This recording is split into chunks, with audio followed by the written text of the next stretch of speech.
All right, welcome once again, everyone. Great to have you all here. We've got a good number of people, and this is going to be pretty exciting today. I want to say good morning, good afternoon, good evening. Obviously, we've got people joining us from all over the world. Once again, I want to welcome you to today's Coinverve Network Activation Session. So, my name is Michael. Thanks again for taking the time to jump on today. Before we begin, I just want to make sure that you can hear me. If you can hear me all right, you can drop a 2 in the chat. I'd appreciate that. Make sure that you're hearing me loud and clear. You should be seeing me and hearing me, and we're going to get underway. Now, last session, we explored the Coinverve ecosystem itself, and we discussed the vision behind Coinverve, the role of Vault, Altera, Veltrix, and the Coinverve reward system. So we explored how those components work all together to create a structured capital participation ecosystem. Now, guys, today we're going to be going in a completely different direction. We're going to be talking about platforms, infrastructure, and systems. Okay? So we're going to need to talk about something that is even more important, and that is wealth.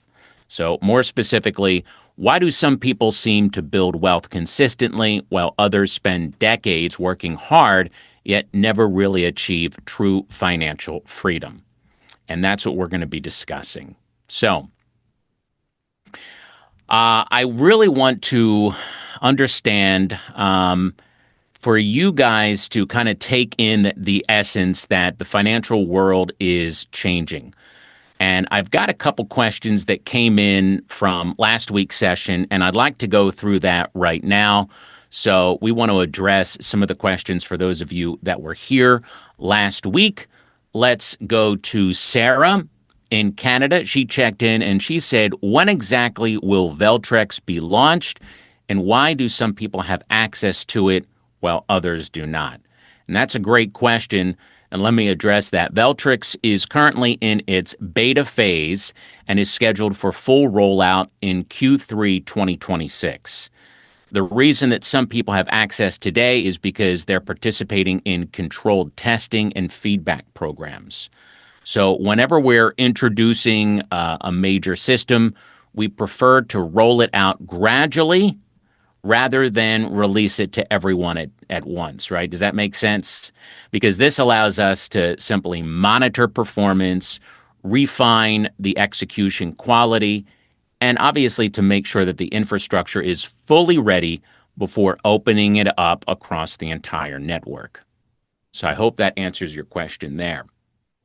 We had another question from David, who's in Ghana, and he says, do I need to recruit people to benefit from Coinverve?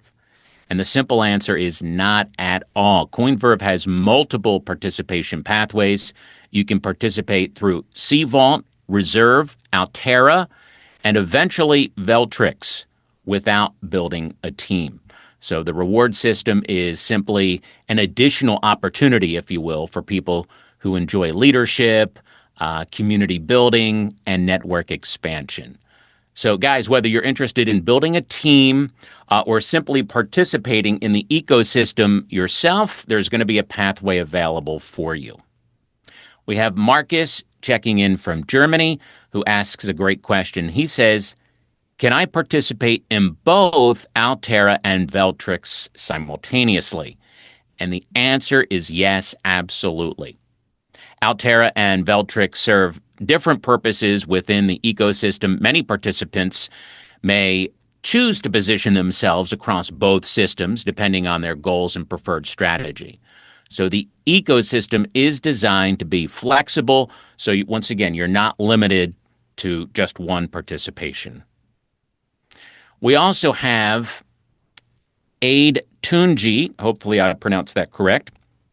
And Aid Tunji is over in Nigeria, and he asks, when a node completes, where does my capital go? Another good question. So here's the answer. Once a mandate or node reaches completion, your capital is returned to your Vault deposit. And from there, you can decide what you'd like to do next. So you may choose to activate another mandate, position capital elsewhere within the ecosystem, or withdraw it to your private wallet. Once again, the choice is entirely yours.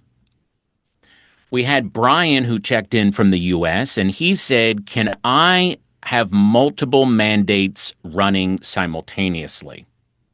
The answer, Brian, is yes, you can. Many participants prefer to activate multiple mandates at the same time as part of their overall positioning strategy. So this allows them to participate across different mandate structures and allocation levels within the ecosystem. And finally, we've got a question from Frank over across the pond in the UK. And he says, what happens if market conditions are unfavorable during a mandate period? And that is a great question because it's actually one of the reasons that Altera was designed the way it was. When markets become unfavorable, Altera employs risk management protocols that are designed to preserve capital, reduce unnecessary exposure, and maintain disciplined execution throughout the mandates cycle. So, once again, rather than reacting emotionally to short term market movements, the system remains guided by structure, strategy, and risk controls. Let me just go ahead and bring in Deborah. Okay.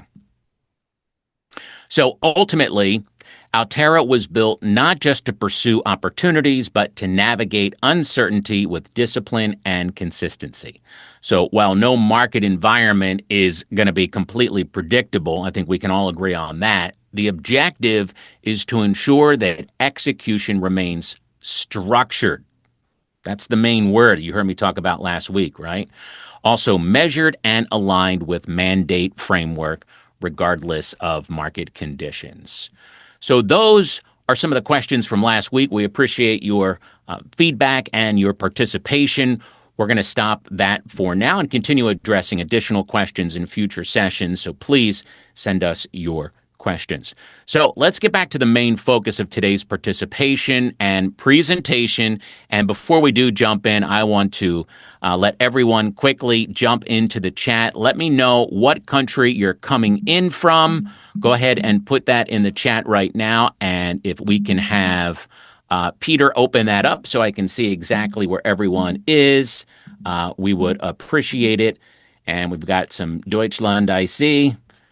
And we've got South Africa. All right. The great US of A, Nigeria. Perfect. So we obviously have people from all over the world. Grüß Gott, wie geht's? My mom was born in Germany, so I went there a lot as a kid. So I speak a little Deutsch.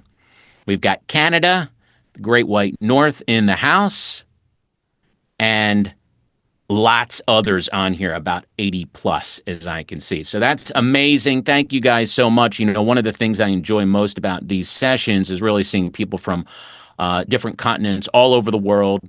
I travel quite a bit myself. It's awesome to meet other cultures. And, you know, we're all pretty much the same here, but we're brought up in just slightly different ways. So thanks for all of you being here today. That is awesome. So I'm going to go ahead and share my screen and jump into this. We've got a little bit of a presentation here. We'll go about half an hour today and kind of explain again where we are at. So let me go ahead and do that now. And you guys should be seeing my screen right now. So the future of intelligent wealth creation. So throughout history, guys, people have pursued wealth for one fundamental reason. Not because of money itself, but because of what it represents. So security, opportunity, flexibility, freedom, right? I think we can all agree on that. The challenge has never been the desire for a better future. The challenge has always been understanding how that future is created. Here's something that's very interesting. While most everyone wants wealth, very few people ever study how wealth is actually built. Most people study how to earn. Few people study how to accumulate. That's the distinction there. So even fewer study how to multiply, really, if you think about it, guys. And that's where today's conversation is going to begin. So I want to go ahead and ask you a question, and that is, what do you think most people do not become financially free? What is the reason for that? So just take a moment and think about it. Some people may say lack of money, others will say a lack of opportunity, and others will say a lack of education. And while all of those will contribute to this, I don't believe that's the biggest reason. I personally believe that the biggest reason is that most people spend their entire lives participating in only one side of the financial equation, and that's labor. So, from childhood, many of us were taught how to earn, go to school, get skills, get a job, earn an income. And guys, there's absolutely nothing wrong about that. All of those obviously are important, but there is a limitation, and that limitation is time.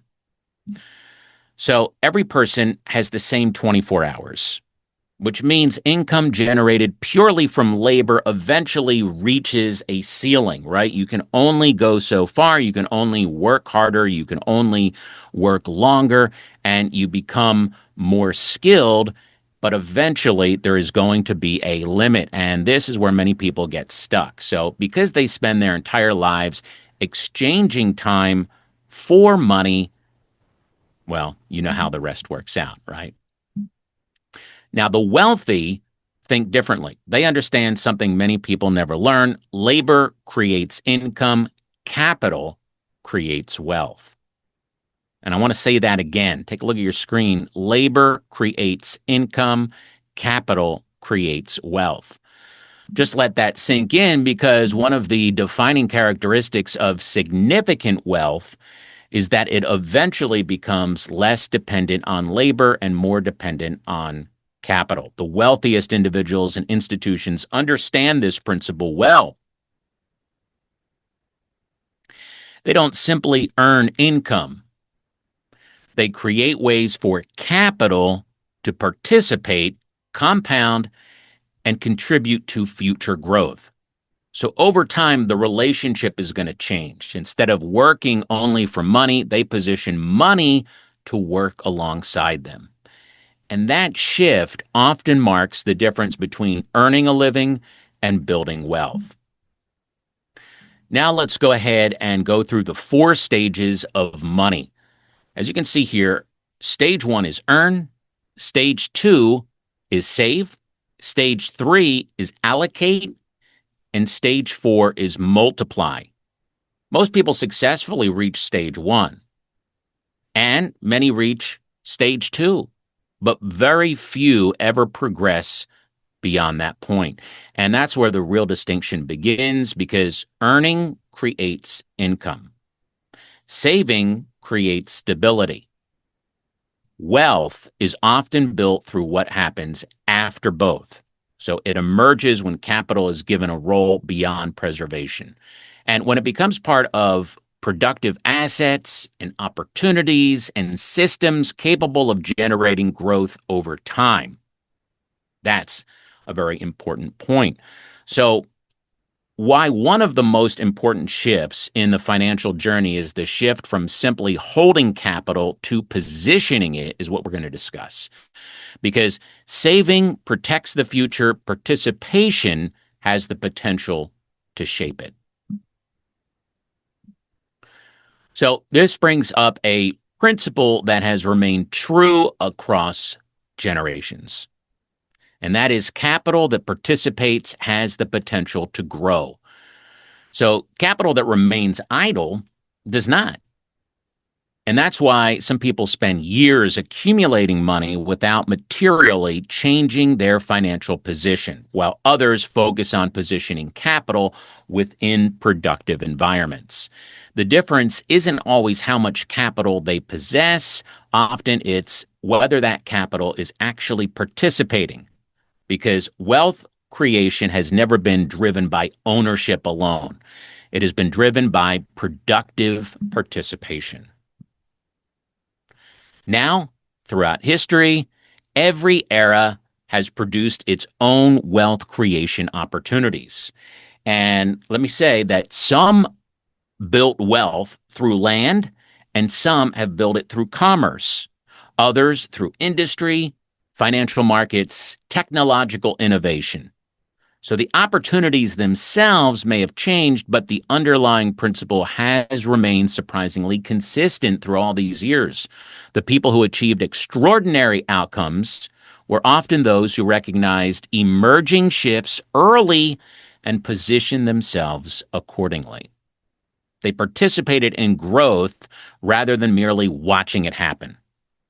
And when we study wealth creation across generations, that pattern appears again and again. Participation has consistently mattered more than observation. Okay? Now, I've got a quick question for you. How many of you agree that money should be working just as hard as the person who earned it? If so, drop a yes in the chat. All right? Obviously, absolutely. Because that's exactly how capital was designed to function.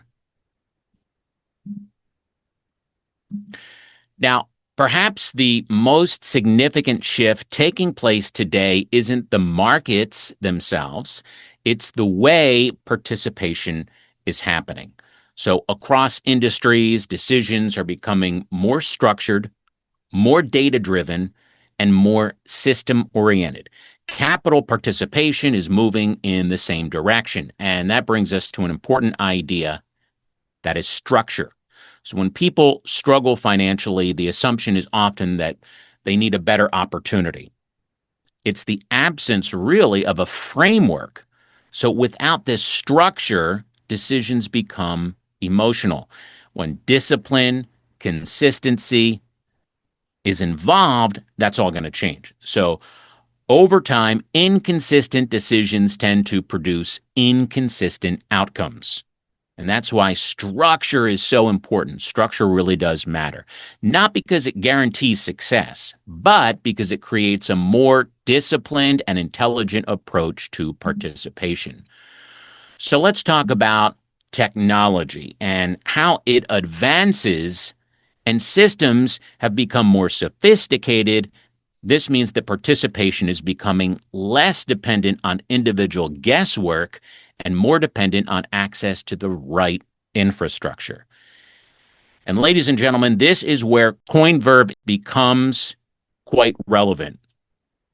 Coinverve was built around the belief that capital participation should not be left entirely to chance or emotion or isolated decision making. Instead, it should be supported by structure. It should be supported by systems. And it should be supported by an environment designed to help people participate more intelligently. And so that is why the Coinverve network was developed as an ecosystem rather than just a standalone product. The objective was never simply to create another platform. Let me explain to you what the objective actually is. It is to create a connected environment where reserve infrastructure, execution systems, and growth pathways could work together within a single framework. So, in many ways, Coinverve really reflects a broader shift that is already taking place across many industries. People are increasingly relying on systems to improve their efficiency, consistency, and decision making. So, capital participation is moving in that same direction. And that's why we believe the future belongs to intelligent systems, structured participation, and connected ecosystems. Coinverve is simply our response to that future. Now, during the last session, we explored the ecosystem itself in detail. Once again, I'm sure many of you were here last week during that session. Today, I want to thank you again for joining us. And for the first time, I'm going to be briefly connecting the dots for you. So Coinverve Network is built around three core components. Vault, which provides the reserve infrastructure that supports the capital positioning. Altera and Veltrix introduce the structured execution environments designed around participation, and the Coinverve reward system, which creates pathways for expansion through leadership, development, and community growth. So, together, where capital can be positioned, deployed, and managed, and also expanded within a connected system. While each component is going to serve a different purpose, they are designed to work together within this single ecosystem. And that really brings us back to the central theme of today's discussion, and that is intelligent wealth creation is becoming less about isolated actions and more about participating within these well-designed systems. So increasingly, success is influenced not only by the opportunities available, but by the quality of the infrastructure supporting those opportunities.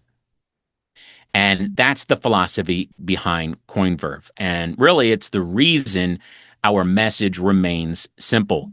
The future of capital is structured. So once again, I want to leave this slide up for just a moment so you can once again encapsulize all of what we are discussing here.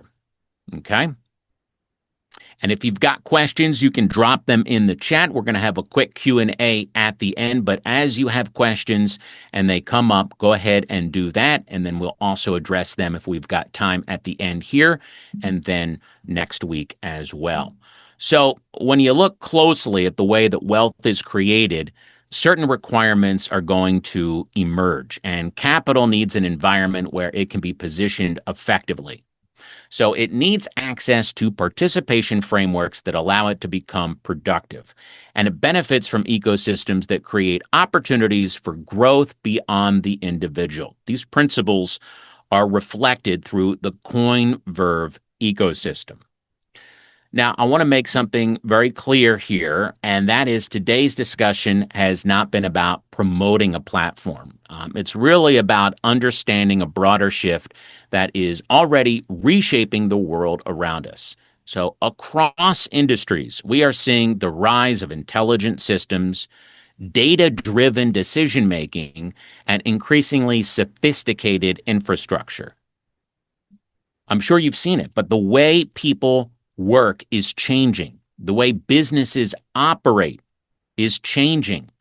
And the way capital participates is changing as well. So whether we embrace this or not, this evolution is already underway. And the question is not whether or not it's happening. It's definitely happening. The question is whether we understand where it is leading. That brings me to my final thought. As we conclude today, I just want to leave you with this. Every generation experiences a shift that changes the way opportunities are created. Some have witnessed the rise of industry, others have witnessed the rise of global markets, the internet, all this digital technology, right? Today, we are witnessing yet another transition, one increasingly shaped by intelligent systems, structured participation, and connected ecosystems. Now, if you remember, last time I said during our session, once again, I want to repeat what I said last week, and that is history shows that the people who benefit most from change are rarely those who wait for certainty. They are usually the ones who recognize a shift before it becomes obvious to everyone else, and perhaps that's really the real lesson from today's discussion. Not simply to understand where the world has been, but to recognize where it's going. And because the future of wealth creation will belong to those who are prepared for it. And the future of capital is structured. So, before we wrap up, I just want to open up the floor to some of the members that are within the community here. And I'm going to stop my screen share and ask you guys how your experience has been so far. You can drop your comments in the thoughts within the chat here, or if you'd like to raise your hand, you can do that as well. But we certainly do appreciate you hopping on once again. And, we're very interested in understanding your feedback so far as to how things are going, how your Coinverve experience has been. And I know we've got a few people with their cameras on, a lot of people with their cameras off, sitting in the background. And that's fine. I get it. We've got about 84 here. So if anyone has any comments, thoughts, or suggestions, and if you're shy and you don't want to do that now, that's fine. We can certainly do it the way we did last week. Just reach out, and we would love any kind of feedback that you have. I do want to thank you for joining us once again here on the Coinverve Network Activation Session. Let's go ahead and bring up Peter. Peter, if you want to unmute, you can go ahead and ask what you have on your mind.